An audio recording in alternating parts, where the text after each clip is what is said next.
اب اگلی تقریر کے لیے میں دعوت دوں گا محترم مکرم محمد اشرف جمبا صاحب. آپ کی تقریر کا عنوان ہے قدرت ثانیہ کے دو سلسلے. اشہد ان لا الہ الا اللہ وحدہ لا شریک لہ واشہد ان محمدا عبدہ ورسولہ اما بعد فاعوذ باللہ من الشیطان الرجیم بسم اللہ الرحمن الرحیم. صداقت مومن کی عظمت کی دلیل ہے. مومن کو جس صدق اور صراط کا حکم ہے وہ اس کا دین یعنی دین اسلام ہے. اس سچے دین کے پیروکار کو چاہیے کہ وہ سچائی کا دامن کبھی بھی ہاتھ سے نہ چھوڑے، کیونکہ سچائی فلاح ہے اور فلاح نیکی کا حصول ہے، اور نیکی جہنم سے نجات اور جنت کا راستہ دکھاتی ہے. بلا شبہ نیکی روح کی غذا بھی ہے جس کا ذائقہ اہل جنت ہی پاتے ہیں، اور جھوٹ سچائی کی ضد ہے جو انسان کو جہنم کی دہلیز پہ لے جاتا ہے. ایک مومن اپنے ایمان اور عقیدہ کی تکمیل کے لیے جس سچائی کے پھول چنتا ہے وہ ان کو دوسروں میں بھی بانٹتا ہے. وہ صدق اور سچائی محض عادت کے طور پہ نہیں اپناتا، بلکہ وہ اس سے اپنے کردار کو سنوارتے ہوئے اپنے مومن ہونے کا داعی بھی ہوتا ہے. قرآن کریم میں اللہ تعالیٰ اہل ایمان یعنی مومنین کو مخاطب ہوتے ہوئے فرماتا ہے، اے ایمان والو اللہ کا تقوی اختیار کرو اور صادقوں کا ساتھ دو. سورہ توبہ آیت 119. اس مختصر سی آیت کریمہ میں اللہ تعالیٰ مومنین کو دو باتوں کا حکم فرما رہا ہے، یعنی اللہ تعالیٰ سے ڈرو اور صادقوں کا ساتھ دو. مگر بڑی ہی بدقسمتی سے آج امت مسلمہ میں اللہ کے ان دونوں احکامات کا بڑا ہی فقدان نظر آتا ہے. بطور خاص جماعت احمدیہ ربوہ جو حقیقی اسلام کی دعوے دار بھی ہے، اس میں تو اللہ کا یہ فرمان کہیں دور دور تک نظر نہیں آتا. نہ اللہ کا ڈر اور خوف نظر آتا ہے اور نہ حق اور سچ کی تائید کی توفیق و عمل کا نظر آتا ہے. اگر نظر آتا ہے تو صرف ہاتھی کے دانت کھانے کے اور دکھانے کے اور، جسے دوسرے الفاظ میں فریب اور مکر بھی کہا جاتا ہے، یا پھر بنی اسرائیل کا وہ رویہ اور طرز عمل کہ میٹھا میٹھا ہپ ہپ اور کڑوا کڑوا تھو تھو، یعنی جو دینی احکامات و عبارات اپنے مفادات میں ہیں انہیں رکھو اور اپناؤ، اور جو اپنے مفادات کے خلاف ہیں انہیں کتب و رسائل سے نکال کر باہر پھینکو، چاہے وہ صدق اور سچائی کا مغز ہی کیوں نہ ہوں. میرے بہت ہی عزیز احمدی بھائیوں، بہنوں اور دوستوں، میری تقریر کا عنوان ہے قدرت ثانیہ کے دو سلسلے. میری آپ سب سے گزارش ہے کہ آپ بہت ہی تقویٰ اور انصاف کے ساتھ میری تقریر پر غور فرمانا اور پھر خود فیصلہ کرنا کہ کیا یہ میٹھا میٹھا ہپ ہپ اور کڑوا کڑوا تھو تھو نہیں ہے. میں نے ابھی بنی اسرائیل یعنی امت موسویہ کا ذکر کیا ہے. چاہوں گا کہ اپنی گزارشات کا آغاز بھی بنی اسرائیل میں قائم ہونے والی قدرت ثانیہ ہی سے کروں، تاکہ آپ بہتر طور پر سمجھ سکیں کہ قدرت ثانیہ کے کون کون سے دو سلسلے ہیں اور علماء جماعت نے اس میں کیسے کیسے اور کہاں کہاں گڑبڑ کر رکھی ہے. اس سلسلہ میں ایک بات ہمیشہ یاد رکھنی چاہیے کہ اللہ تعالیٰ کا کوئی بھی نبی اللہ تعالیٰ کی ایک مجسم اور پہلی قدرت ہوا کرتا ہے. اس کی وفات کے بعد قائم ہونے والی اس کی خلافت قدرت ثانیہ یعنی دوسری قدرت کہلاتی ہے، جو ہمیشہ دو سلسلوں میں قائم ہوتی چلی آئی ہے یا عموماً دو سلسلوں میں قائم ہوتی رہی ہے. ایک انتخابی جو محدود عرصہ کے لیے قائم ہوا کرتی ہے، اور دوسری الہامی جو دائمی یا عموماً طویل عرصہ پہ محیط ہوتی ہے. چنانچہ امت موسویہ پر غور کرنے سے پتہ چلتا ہے کہ اس میں خلافت یعنی قدرت ثانیہ کے دو ہی سلسلے قائم ہوئے تھے، ایک انتخابی اور دوسرا الہامی. پھر اس کی مثیل امت محمدیہ میں بھی خلافت یعنی قدرت ثانیہ کے یہی دو سلسلے قائم ہوئے، ایک انتخابی اور دوسرا الہامی۔ اور اب خلافت احمدیہ جو کہ خلافت محمدیہ ہی کی ذیل اور فرع ہے، اس کے بھی دو ہی سلسلے ہیں، مگر اسے بنی امیہ اور عباسیہ جیسے ایک قبضہ گروپ نے یرغمال کر کے گڑبڑ کر دیا ہے، جسے میں آج اپنی گزارشات میں آگے چل کر ثابت کروں گا کہ وہ کیسے۔ ایک بات ہمیشہ یاد رکھنی چاہیے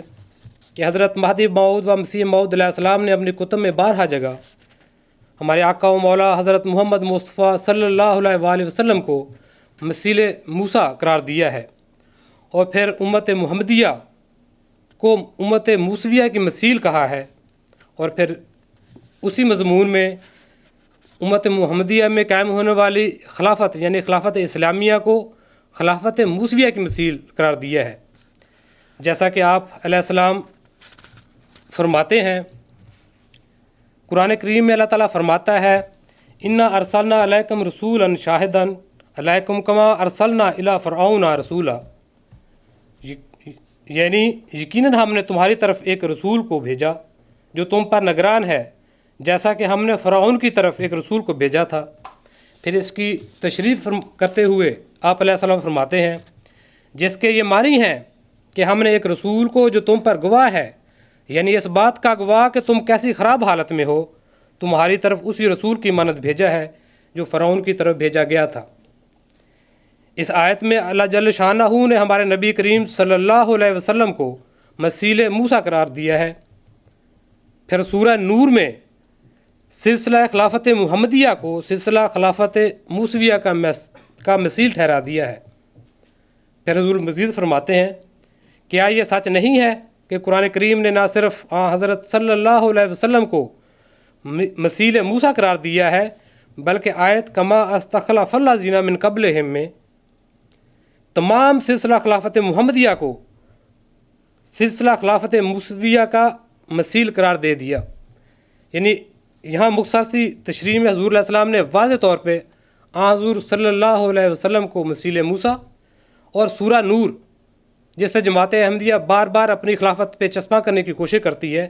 اس میں جس خلافت کا ذکر ہے اس خلافت کو خلافت موسویہ کا مثیل قرار دیا ہے۔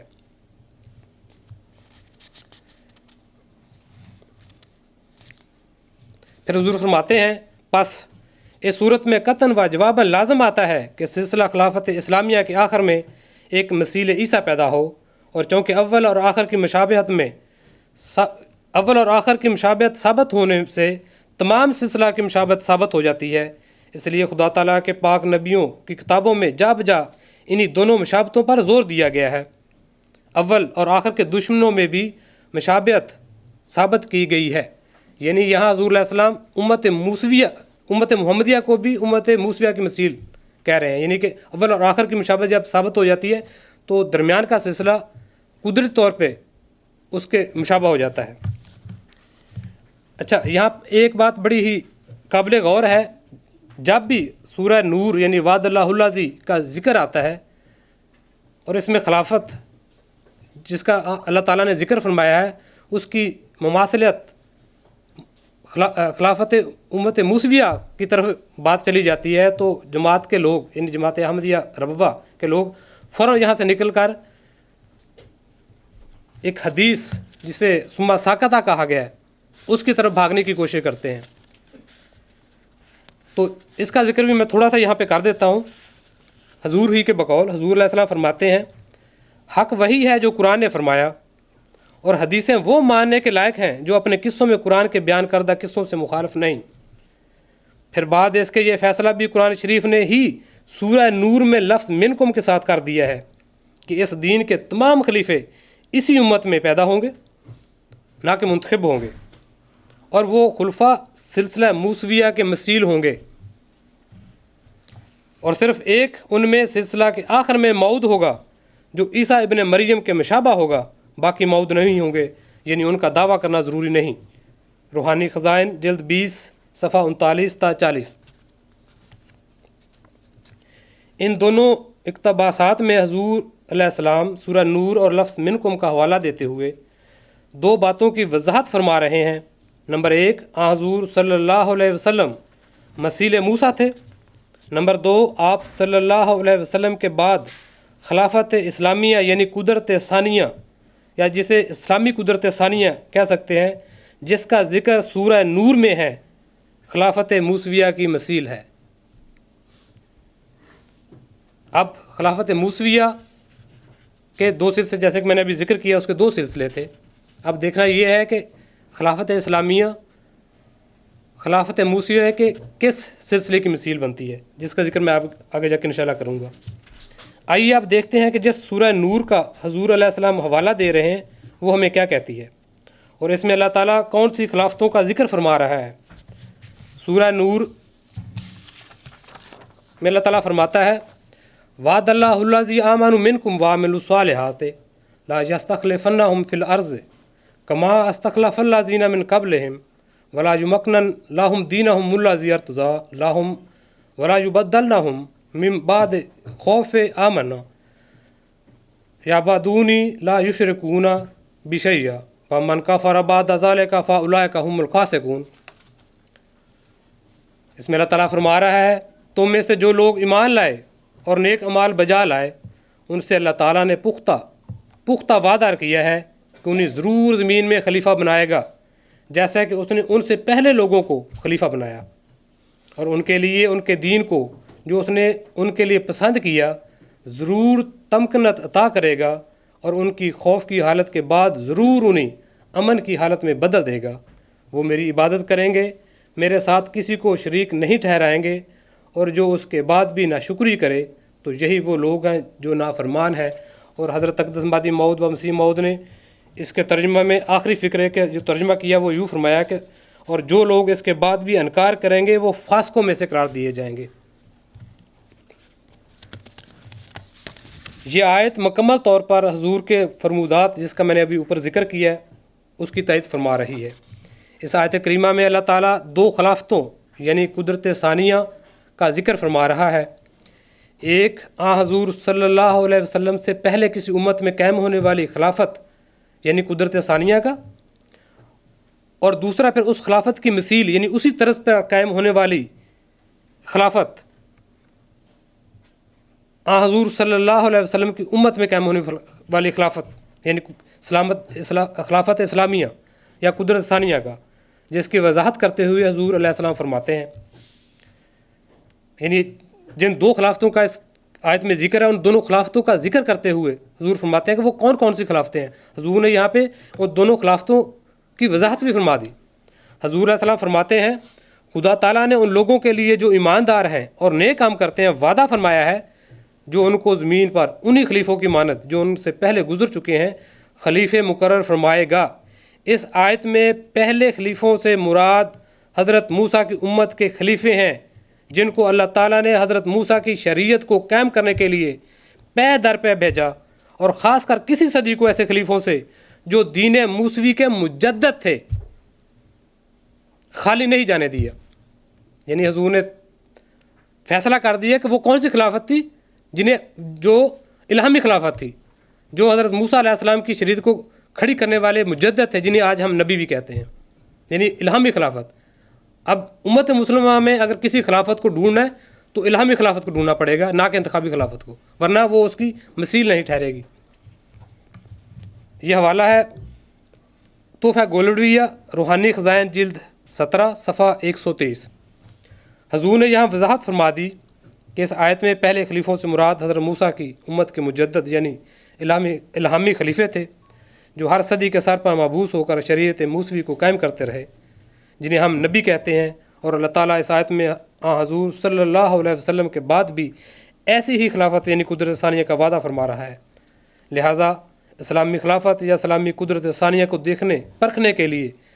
ہمیں خلافت موسویہ پر غور کرنا پڑے گا کہ وہ اللہ تعالیٰ نے کیسے قائم کی. حضرت موسیٰ کی خلافت یعنی قدرت ثانیہ پر غور کرنے سے پتہ چلتا ہے کہ اس کے 2 سلسلے تھے. ایک انتخابی یا مشاورتی سلسلہ تھا جس کے پہلے اور آخری مظہر حضرت یوشع بن نون تھے. میرے ناقص علم کے مطابق یہ سلسلہ حضرت یوشع بن نون کے بعد ملوکیت اور بادشاہت میں بدل کر ختم ہو گیا اور دوسرا سلسلہ تجدیدی یا الہامی تھا جو غالباً 14-15 صدیوں پر محیط رہا، جس کے مظاہر حضرت زکریا، یحییٰ، الیاس، الیسع علیہ السلام بھی تھے، اور حضرت عیسیٰ علیہ السلام اس کے آخری خلیفہ تھے۔ یہ تمام جن کا میں نے ذکر کیا ہے، اس کے علاوہ بھی بہت سارے نام ہیں جو اس وقت مجھے یاد نہیں، یہ تمام کے تمام الہامی خلیفے تھے، خلافت موسویہ کے اس الہامی خلیفے تھے، اور الہام پا کر کھڑے ہوئے تھے، اور ہم اسے نبی بھی کہتے ہیں۔ تو یہ خلافت ہے جس کی مثیل میں مشابہت میں امت موسویہ میں کوئی خلافت قائم ہونی ہے۔ حضور سورہ نور کی تشریح میں خلافت اسلامیہ کو جس خلافت موسویہ کا مثیل کہہ رہے ہیں، وہ امت موسویہ کا یہی تجدیدی و الہامی سلسلہ تھا، جیسا کہ اس کی تصدیق حضور علیہ السلام کی کتب میں بعض دوسری تحریرات سے بھی ملتی ہے۔ آئیے اب دیکھتے ہیں کہ ہمیں امت مسلمہ میں بھی اسی طرز کی 2 خلافتیں ملتی ہیں۔ اگر ملتی ہیں تو سونے پہ سہاگا، فیصلہ ہو گیا۔ اگر نہیں ملتی یا ان سے ہٹ کر کسی اور طرح کی ملتی ہیں تو پھر مقام خوف ہے۔ ان پر غور کرنا پڑے گا کہ اندھی عقیدت میں ہمارا قبلہ اور کعبہ بدل تو نہیں دیا گیا، ہم رکوع اور سجود کسی غلط سمت تو نہیں کر رہے۔ آئیے اب دیکھتے ہیں کہ امت مسلمہ میں 2 خلافتیں کون کون سی ہیں۔ اس سلسلہ میں ہمیشہ یاد رکھنا چاہیے ہمارے آقا سیدنا حضرت محمد مصطفیٰ صلی اللہ علیہ وسلم بھی پہلے انبیاء کی طرح بلکہ ان سے بھی کہیں بڑھ کر اللہ تعالیٰ کی ایک مجسم قدرت تھے۔ آپ صلی اللہ علیہ وسلم نے اپنے بعد جس قدرت ثانیہ کا ذکر فرمایا ہے، خلافت موسویہ کی طرح اس کے بھی 2 ہی سلسلے تھے۔ اس کا بھی پہلا سلسلہ انتخابی یا مشاورتی خلافت کا تھا، جو سیدنا حضرت ابو بکر صدیق رضی اللہ تعالیٰ عنہ سے شروع ہوا، اور حضور صلی اللہ علیہ وآلہ وسلم کے کہنے کے عین مطابق 30 سال کا سفر طے کر کے سیدنا حضرت علی رضی اللہ تعالیٰ عنہ کی خلافت پر ختم ہو گیا۔ اس کے متعلق حضرت صلی اللہ علیہ وسلم نے اللہ تعالیٰ سے خبر پا کر یوں ارشاد فرمایا تھا کہ میرے بعد خلفاء کا سلسلہ 30 سال رہے گا، اس کے بعد ملوکیت قائم ہو جائے گی۔ اسلامی خلافت کا صحیح نظریہ، مؤلف مرزا بشیر احمد، صفحہ 31۔ یہ پہلا سلسلہ انتخابی سلسلہ جو حضرت موسیٰ علیہ السلام کی امت میں قائم ہوا تھا، جس کا میں نے ابھی ذکر کیا، جس کے پہلے اور آخری خلیفہ حضرت یوشع بن نون تھے، یہ اس کی مثیل بنتا ہے، کیونکہ وہ بھی انتخابی تھا اور یہ بھی انتخابی ہے۔ وہ بھی ختم ہو گیا، وہ ایک خلافت کے بعد ختم ہو گیا، اور یہ 30 سال کے بعد ختم ہو گیا۔ حضرت صلی اللہ علیہ وسلم کی رحلت کے بعد عملی طور پر قدرت ثانیہ کا یہ انتخابی یا مشاورتی سلسلہ نہ صرف 30 سال تک قائم رہ کر بالآخر ملوکیت اور بادشاہت میں بدل گیا، بلکہ واقعات اور حالات نے بھی آپ کے مت ذکرہ بالا بیان پر مہر تصدیق ثابت فرما دی۔ مرزا بشیر احمد المعروف قمر الانبیاء اسی انتخابی خلافت کے متعلق اپنے ایک مضمون میں تحریر فرماتے ہیں، یاد رکھنا چاہیے کہ گو خلافت کا حکم دائمی ہے، یعنی جب بھی کوئی نبی مابعوث ہوگا تو اس کے بعد لازماً خلافت آئے گی، یعنی انتخابی خلافت، مگر خلافت کا سلسلہ دائمی نہیں، یعنی انتخابی خلافت کا سلسلہ دائمی نہیں۔ یہ ضروری نہیں ہے کہ ایک نبی کے بعد اس کے خلفاء کا سلسلہ ہمیشہ متصل صورت میں قائم رہے، بلکہ خلافت کا زمانہ حالات اور ضرورت پر موقوف ہے، یعنی چونکہ خلافت نبوت کا تتمہ ہے، اس لیے جب تک خدا تعالیٰ کسی نبی کے کام کی تکمیل اور اس کے بوئے ہوئے بیج کی حفاظت کے لیے خلافت کے سلسلہ کو ضروری خیال فرماتا ہے، یہ سلسلہ قائم رہتا ہے، اور اس کے بعد یہ سلسلہ ختم ہو جاتا ہے، اور پھر خلافت کی جگہ ملوکیت یا بالفاظ دیگر جماعت اور قوم کا دورہ شروع ہو جاتا ہے۔ اسلامی خلافت کا صحیح نظریہ بیان فرمودہ 19 دسمبر 1951، صفحہ 30 تا 31۔ لہٰذا انتخابی خلافت ہمیشہ کے لیے نہیں ہوتی، مختصر عرصہ کے لیے ہوتی ہے۔ یہ قمر الانبیاء جسے کہا جاتا ہے، مرزا بشیر احمد صاحب، اس نے یہاں پہ اس کا فیصلہ فرما دیا۔ پھر اسی مضمون کے اگلے صفحہ پر مرزا بشیر احمد صاحب خلافت اسلامیہ کے اسی پہلے یعنی انتخابی و مشاورتی سلسلے کی مزید وضاحت کرتے ہوئے فرماتے ہیں، پس حقیقت یہی ہے، اور یہ ایک لطیف نکتہ ہے جو یاد رکھنا چاہیے، کہ کسی نبی کے بعد خلافت مثلا کا سلسلہ دائمی طور پر نہیں چلتا، بلکہ صرف اس وقت تک چلتا ہے جب تک خدا تعالیٰ نبوت کے کام کی تکمیل کے لیے ضروری خیال فرمائے، اور اس کے بعد ملوکیت کا دور آ جاتا ہے، اور بنو امیہ اور بنو عباس کے خلفاء جو خلافت راشدہ کے بعد برسر اقتدار آئے، سب اسی نوع میں داخل تھے، گو وہ غلط طور پر خلیفہ بھی کہلاتے رہے، جس کی وجہ سے کئی غلط فہمیاں پیدا ہوئیں۔ اسلامی خلافت کا صحیح نظریہ، صفحہ 32۔ پھر مرزا بشیر احمد صاحب کے یہ دونوں اقتباس دراصل اس حدیث کی تشریح ہے کہ ہر نبوت کے بعد خلافت ہوتی ہے اور ہر خلافت کے بعد ملوکیت، لیکن بدقسمتی سے اس حدیث شریف کا آخری حصہ، یعنی ہر خلافت کے بعد ملوکیت ہوتی ہے، آج کی حدیقۃ الصالحین سے غائب ہے۔ یعنی میں نے بھی جس کا شروع میں ذکر کیا ہے، کڑوا کڑوا تھو تھو، کیونکہ یہ آخری حصہ ان کی خلافت کے مخالف ہو جاتا ہے، لہٰذا انہوں نے حدیقۃ الصالحین سے حدیث کا یہ آخری حصہ ہی اڑا دیا۔ آپ چیک کر سکتے ہیں انٹرنیٹ پہ جا کے یا حدیقۃ الصالحین پہ، کہ اس کا آخری حصہ ہے جس میں یہ ذکر ہے کہ ہر خلافت کے بعد ملوکیت ہوتی ہے، وہ آپ کو وہاں پہ نہیں ملے گا۔ بہرحال مرزا بشیر احمد صاحب کے ان حوالہ جات سے ثابت ہوا کہ انتخابی و مشاورتی خلافت کا سلسلہ دائمی نہیں ہوتا۔ خلافت موسویہ کی طرح خلافت محمدیہ کا پہلا یعنی انتخابی و مشاورتی سلسلہ بھی، جسے ہم خلافت راشدہ کہتے ہیں، حضور صلی اللہ علیہ وسلم کے کہنے کے عین مطابق 30 سال کے بعد بالآخر ملوکیت اور بادشاہت میں بدل کر ختم ہو گیا۔ آئیے اب دیکھتے ہیں کہ کیا مخبر صادق صلی اللہ علیہ وسلم نے اپنی امت کو امت موسویہ جیسی کسی الہامی یا تجدیدی قدرت ثانیہ کی بھی خبر دی ہے۔ اللہ تعالیٰ ہمارے آقا حضور صلی اللہ علیہ وسلم کو قرآن پاک جیسی لاسانی اور لاجواب کتاب عطا کر کے پھر اسی کتاب میں فرماتا ہے، انا نحن نزلنا الذکر و انا لہ لحافظون، سورہ ہجر 10۔ یعنی ہم نے ہی یہ ذکر اتارا ہے اور ہم ہی اس کی حفاظت کریں گے۔ حضرت صلی اللہ علیہ وسلم نے اللہ تعالیٰ کے اسی وعدہ کے موافق اپنی امت کو جس قدرت ثانیہ کے دوسرے سلسلہ کی خبر دی ہے، وہ امت موسویہ کی طرح الہامی، روحانی اور تجدیدی سلسلہ تھا۔ حضور صلی اللہ علیہ وسلم نے اسی دوسرے سلسلہ کو دائمی قرار دیا ہے، جیسا کہ آپ صلی اللہ علیہ وسلم فرماتے ہیں، یعنی اللہ تعالیٰ ہر صدی کے سر پر اس امت کے لیے ایک شخص کو مبعوث فرمائے گا جو اس کے لیے دین کو تازہ کرے گا۔ مشکات شریف جلد 1 صفحہ 17 بحوالہ ابو داؤد جلد 2 کتاب الملاحم۔ پھر ان اشخاص یعنی جس کا میں نے بھی ذکر کیا جنہوں نے ہر صدی کے سر پر مبعوث ہونا ہے، ان کے متعلق یعنی مجددین کو امت موسویہ کے انبیاء سے مشابہت دیتے ہوئے ایک دوسری حدیث میں حضور صلی اللہ علیہ وسلم نے فرمایا ہے، علماء امتی کا نبیًا بنی اسرائیل، یعنی میری امت کے علماء ربانی یعنی مجددین بنی اسرائیل کے نبیوں کی مانند ہیں۔ پھر ایک اور جگہ پہ فرمایا، ان العلماء وراثت الانبیاء، یعنی میری امت کے علماء یعنی مجددین انبیاء کے وارث ہیں۔ دیکھیں کتنی مشابہت حضور صلی اللہ علیہ وسلم نے اپنی الہامی خلافت یا اپنے الہامی خلفاء کا کتنی مماثلت ثابت یہاں پہ فرما دی کہ وہ بنی اسرائیل کے انبیاء کی مانند ہے۔ تو یہاں پہ ثابت ہوا کہ یہی خلافت یعنی الہامی خلافت ہی امت موسویہ کی الہامی خلافت کی مثیل ہے۔ تو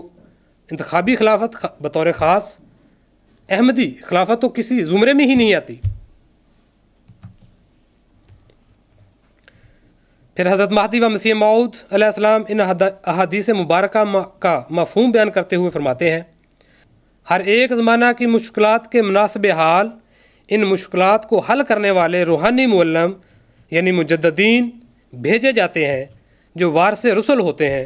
اور ذلی طور پر رسولوں کے کمالات کو پاتے ہیں، اور جس مجدد کی کاروائیاں کسی ایک رسول کی منصبی کارروائیوں سے شدید مشابہت رکھتی ہیں، وہ عند اللہ اسی رسول کے نام سے پکارا جاتا ہے۔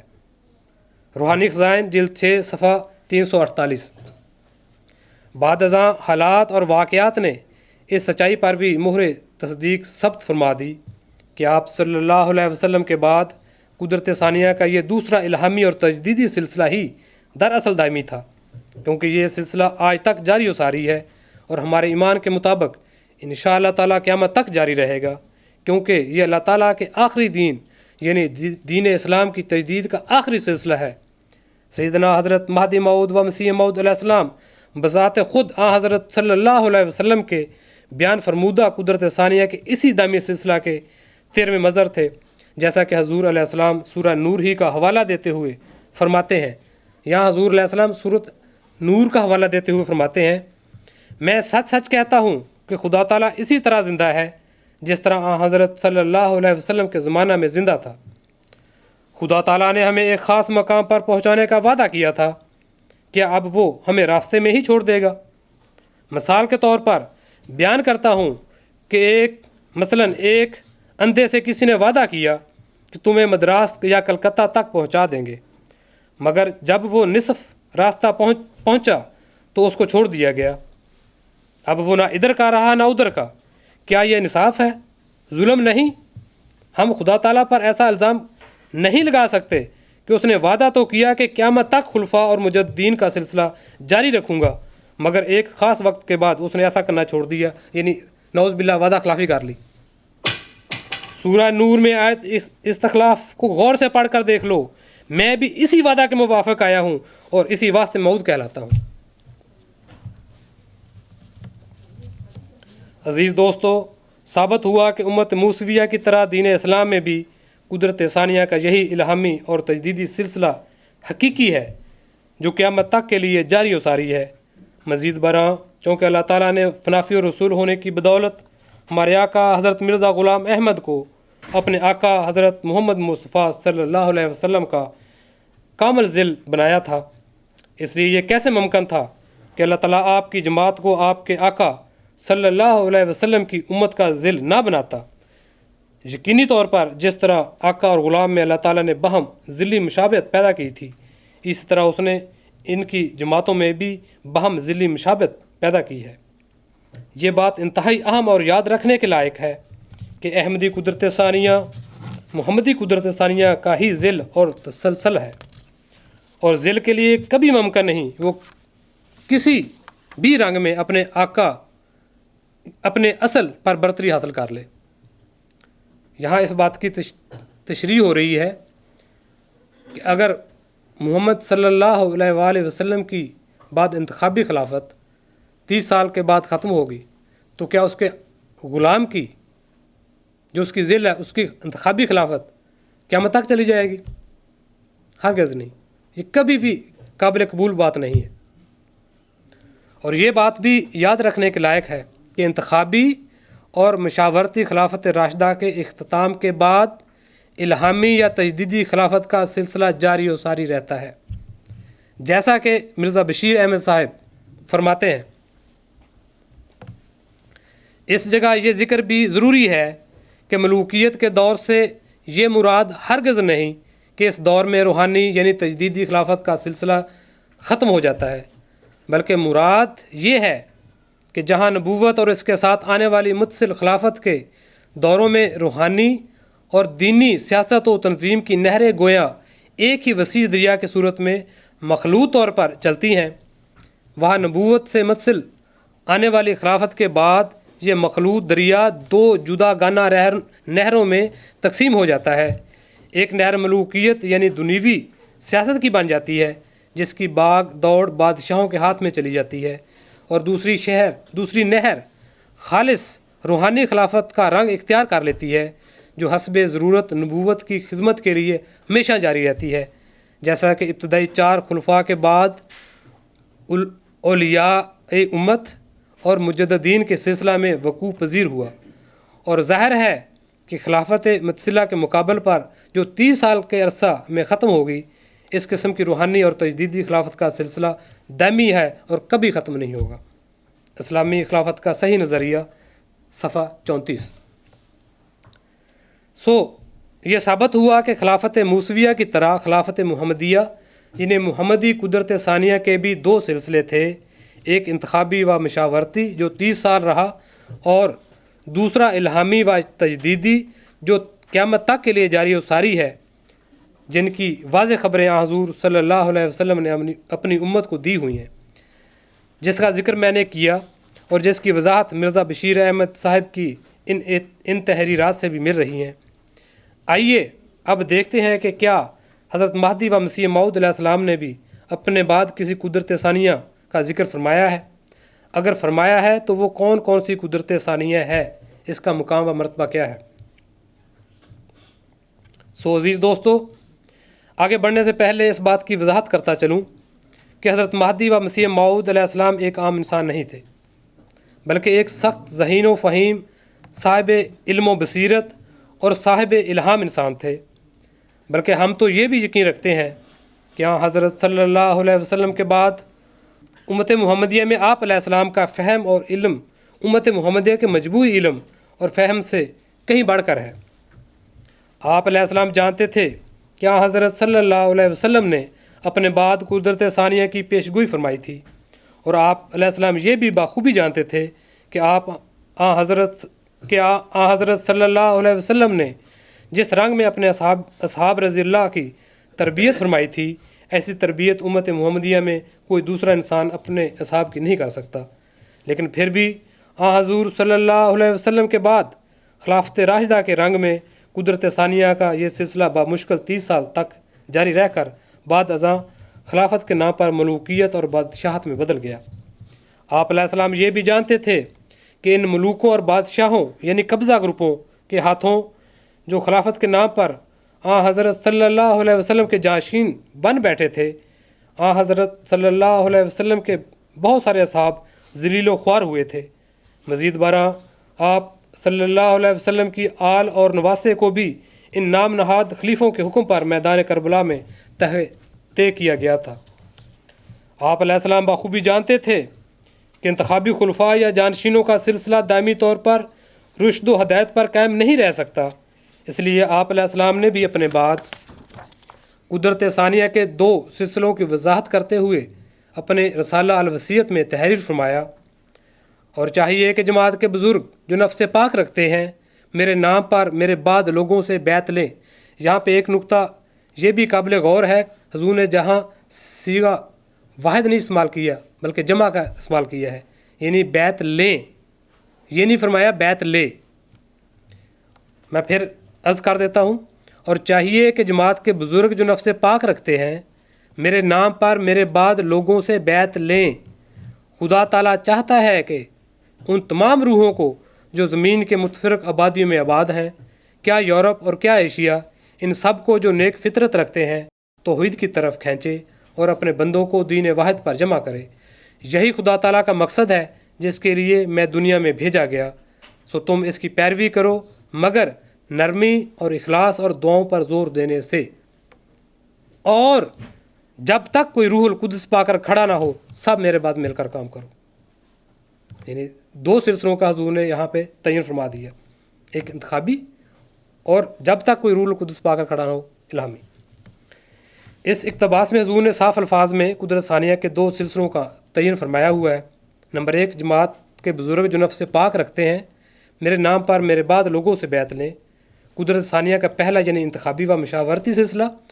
اور حضور صلی اللہ علیہ وسلم کے فرمان کے مطابق صدی کے سر پر مابعوث ہونے والے اگلے موعود کی خبر دیتے ہوئے فرمایا، اور جب تک کوئی خدا سے روح القدس پا کر کھڑا نہ ہو سب میرے بعد مل کر کام کرو۔ دوسرا سلسلہ، بتائیں افراد جماعت کو اور کیا وضاحت چاہیے؟ حضور نے قدرت ثانیہ کے دونوں سلسلوں کا 2 ٹوک اور صاف الفاظ میں یہاں فیصلہ نہیں فرما دیا، لیکن چونکہ حضور علیہ السلام انتہائی اعلیٰ درجہ کے صاحب بصیرت انسان تھے،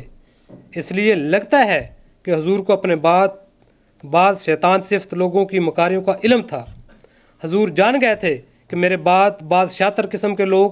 خلافت کے نام پر میری جماعت کے ساتھ کیا کرنے والے ہیں، اس لیے حضور نے بات کو کسی ابہام میں نہ چھوڑا۔ حضور ان دونوں سلسلوں کی مزید وضاحت کرتے ہوئے فرماتے ہیں، نمبر 1، پہلے سلسلے کی وضاحت۔ ایسے لوگوں کا انتخاب مومنوں کی اتفاق رائے پر ہوگا، پس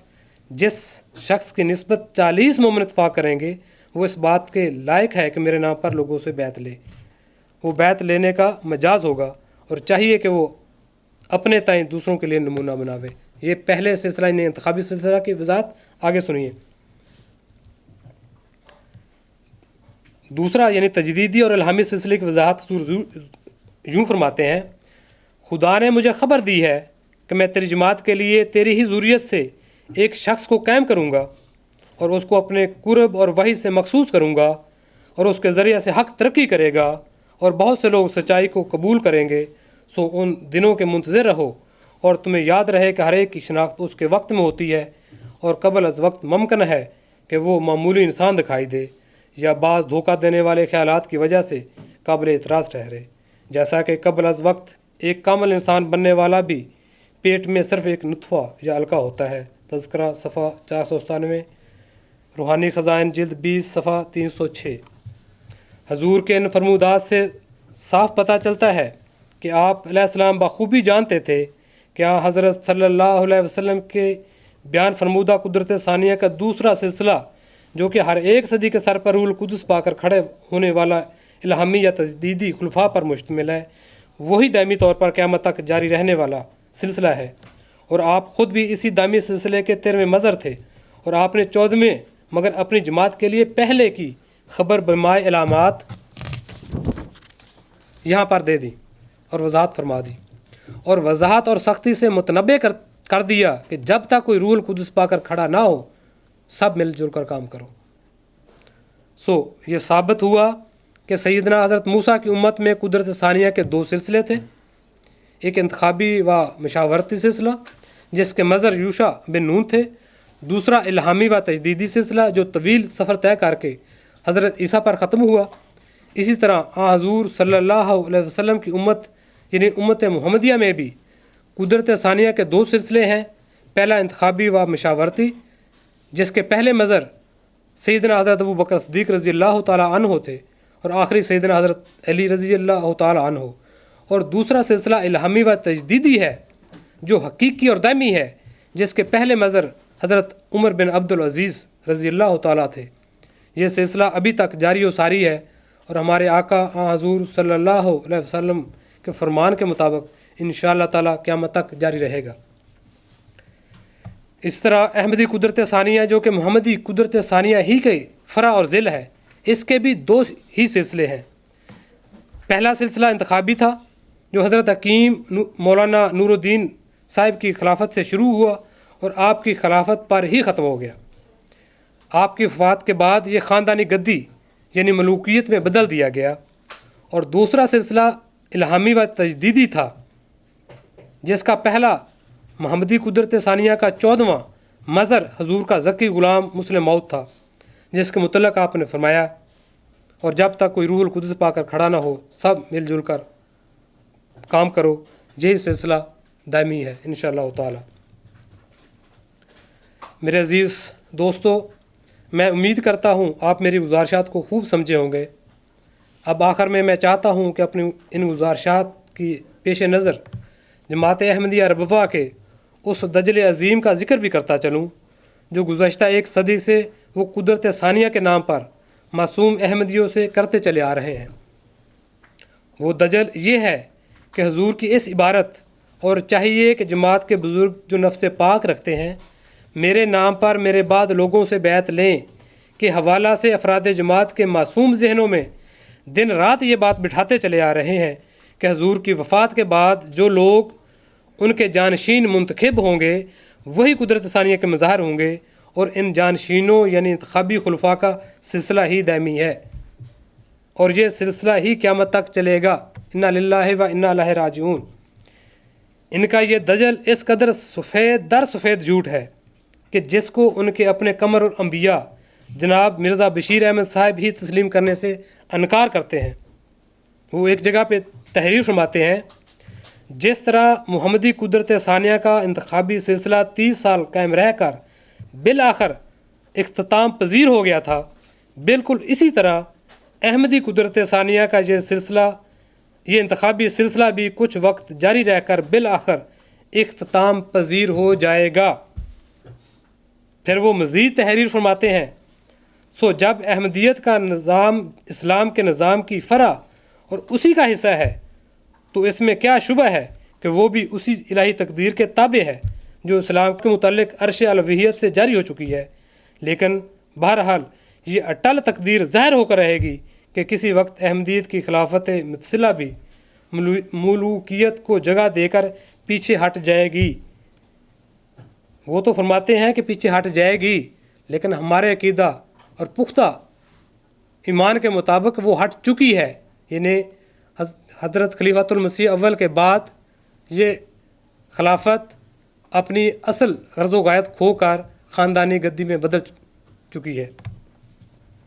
اسلامی خلافت کا صحیح نظریہ، صفحہ 34 تا 35۔ سو ان کے سفید جھوٹ کا گلا ان کے اپنے قمر الانبیاء جناب مرزا بشیر احمد صاحب نے ہی گھونٹ دیا۔ مجھے مزید وضاحت میں جانے کی ضرورت نہیں ہے، مگر میں اتنا ضرور کہوں گا کہ ان کا یہ دجل بنی اسرائیل کے بعض عظیم دجلوں کی طرح دجل عظیم ہے، جس نے معصوم احمدیوں اور حقیقی قدرت ثانیہ یعنی الہامی و تجدیدی سلسلہ کے درمیان ایک دیوار کھڑی کر دی ہے، جس کی وجہ سے آج کا احمدی حقیقی محمدی و احمدی قدرت ثانیہ یعنی الہامی و تجدیدی سلسلے کو ماننے اور پہچاننے سے قاصر ہے۔ اموی اور عباسی خلافتوں کی طرح اپنے خود ساختہ خلافت کو دوام دینے کے لیے یہ ان کی منشا تھی، جن میں یہ بظاہر کامیاب نظر آتے ہیں۔ مگر میں آپ کو یقین دلاتا ہوں کہ خدا تعالیٰ کے نظام اور سنت اور قدرتوں کو کبھی زوال نہیں۔ اپنے ناپاک ارادوں کی تسکین کے لیے جب بھی کوئی ان میں رکھنا ڈالنے کی کوشش کرتا ہے تو پھر اس کی قدرتوں کے سامنے چاہے ابرا ہو، فرعون ہو یا ابو جہل ہو، لیخ رام ہو یا محمد حسین بٹالوی ہو، وہ سب کے دجلوں کو ان کے منہ پہ دے مارتا ہے۔ اب بھی وہ انشاءاللہ ایسا ہی کرے گا۔ نعرہ تکبیر! کیونکہ وہ فرماتا ہے، الم تری کیف فعل ربک باصحاب الفیل، کیا تو نے نہیں دیکھا کہ تیرے رب نے اصحاب فیل کے ساتھ کیا کیا؟ کیا تو نے نہیں دیکھا کہ تمہارے رب نے اصحاب فیل کے ساتھ کیا کیا؟ کیا تم نے نہیں دیکھا کہ تمہارے رب نے اصحاب فیل کے ساتھ کیا کیا؟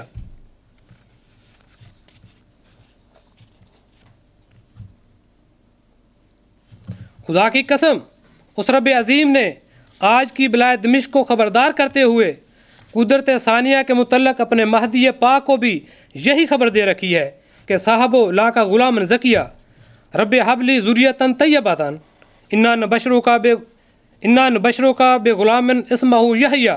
الم تری کیف فعل ربک باصحاب الفیل۔ آمدن عید مبارک بعدت عید تو ہے، چاہے کرو یا نہ کرو۔ میں ایک ذکی غلام کی بشارت دیتا ہوں، اے میرے خدا پاک اولاد مجھے بخش، میں تجھے ایک غلام کی بشارت دیتا ہوں جس کا نام یحییٰ ہے۔ کیا تو نے نہیں دیکھا کہ تیرے رب نے اصحاب فیل کے ساتھ کیا کیا؟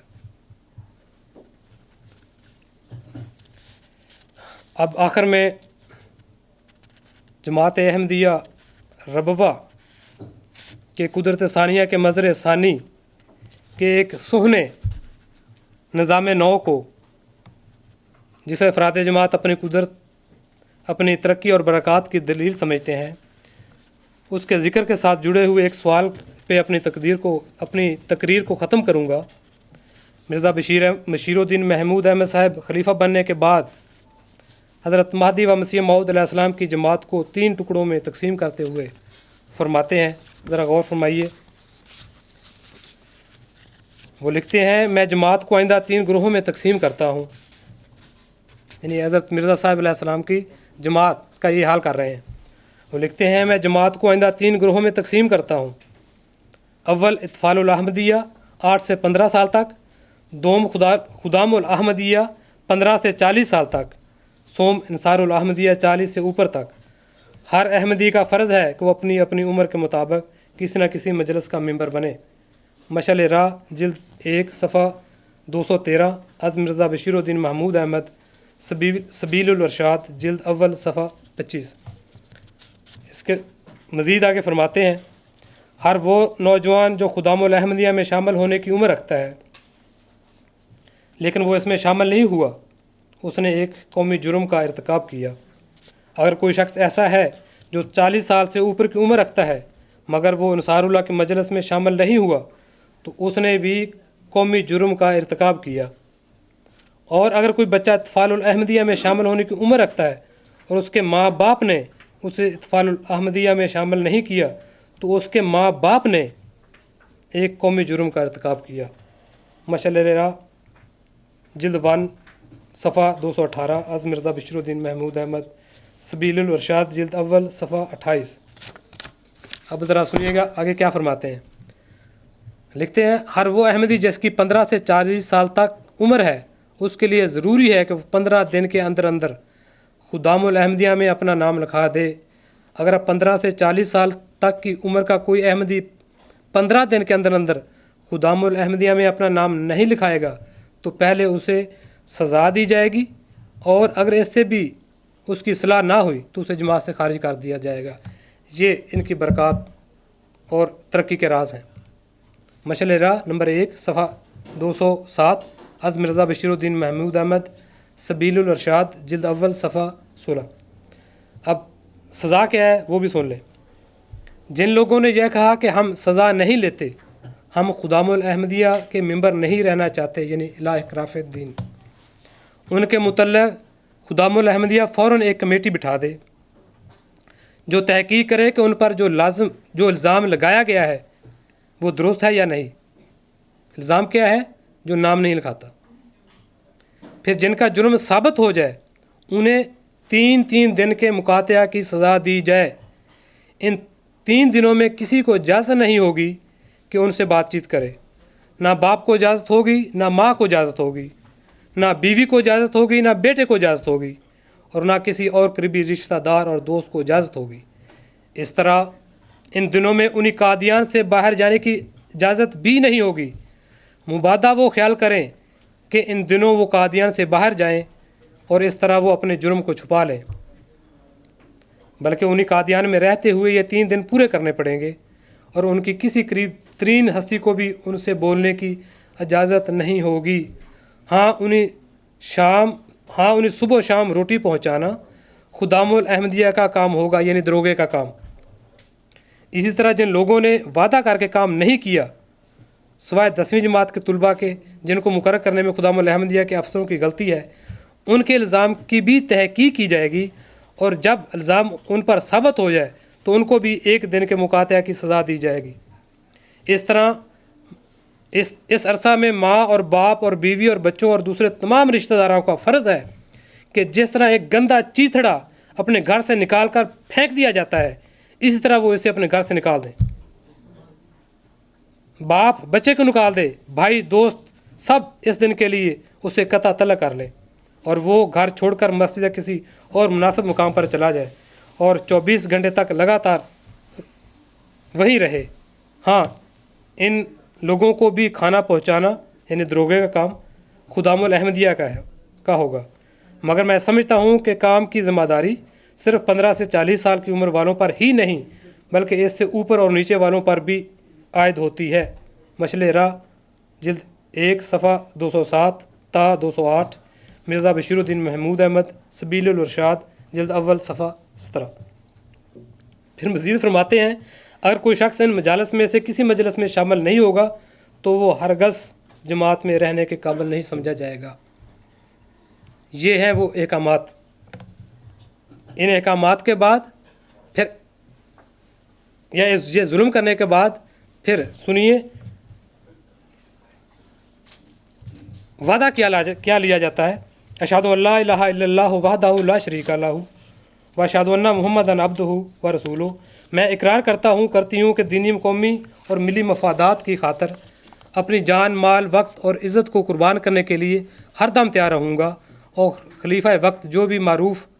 فیصلہ فرمائیں گے اس کی پابندی کرنا ضروری سمجھوں گا۔ اس کے بعد یہ ہے ان کا وعدہ۔ کیا کوئی ذی شعور انسان کہہ سکتا ہے کہ یہ ڈکٹیٹرانہ احکامات نہیں ہیں، یا ڈکٹیٹر کے علاوہ کوئی کسی قدرت ثانیہ کا مظہر بھی ایسے ظالمانہ اور عقوبتی احکامات جاری کر سکتا ہے؟ جو سراسر انسانیت کے خلاف ہوں، اگر نہیں تو میرے تمام افراد جماعت احمدیہ سے ایک بڑا ہی سچا کھرا اور سادہ سا سوال ہے کہ کیا کوئی ڈکٹیٹر قدرت ثانیہ کا مظہر ہو سکتا ہے؟ اگر ہو سکتا ہے تو ٹھیک ہے، آپ کا حق ہے، آپ اسے مان سکتے ہیں، آپ اس کی پوجا کر سکتے ہیں۔ اگر نہیں تو پھر حضرت مرزا صاحب علیہ السلام کے ماننے والے معصوم احمدیوں کے لیے مرزا بشیر الدین محمود احمد صاحب کے یہ حکومتی احکامات کیوں؟ کیا ایسے احکامات صادر فرمانے والا اللہ کی قدرت ثانیہ کا مظہر ہو سکتا ہے؟ وآخر دعوانا ان الحمدللہ رب العالمین۔